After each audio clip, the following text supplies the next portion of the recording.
एक minute please, व्हिडिओला skip करू नका. विषय फार गंभीर आहे आणि खूप महत्वाचा आहे, म्हणून व्हिडिओ करत आहे. लाईक नाही केलं तरी चालेल, आम्हाला फॉलो नाही केलं तरी चालेल. विषय फार गंभीर आहे. आपल्या महाराष्ट्रामध्ये अशा बऱ्याच गावामध्ये अशी काही चोरटी आली आहेत, ती लहान लहान मुलांना पळवण्याच्या प्रयत्नामध्ये आहेत आणि काही मुलांना त्या लोकांनी पळवलं आहे. आपल्या मुंबईमध्ये, उल्हासनगरमध्ये सुद्धा अशी लोक सापडले आहेत. बीडमध्ये सुद्धा असं घडलं आहे.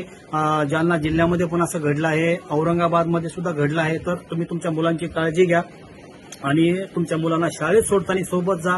शाळेत आणताना वेळेच्या अगोदर तिकडे हजर राहा. जर तुमची मुलं कुठं सायकलवरती जर बाबा बाहेर फिरत असतील तर त्यांच्या सायकली विका आणि शाळेच्या नंतर मुलांना घरी थांबायला सांगा. विषय फार गंभीर आहे, खूप महत्वाचा आहे.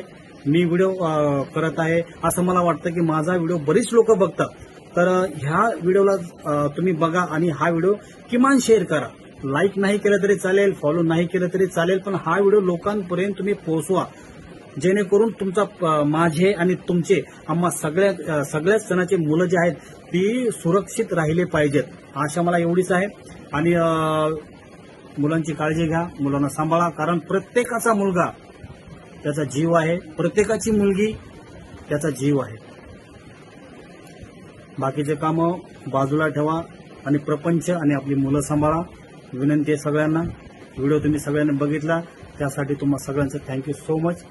धन्यवाद दादा.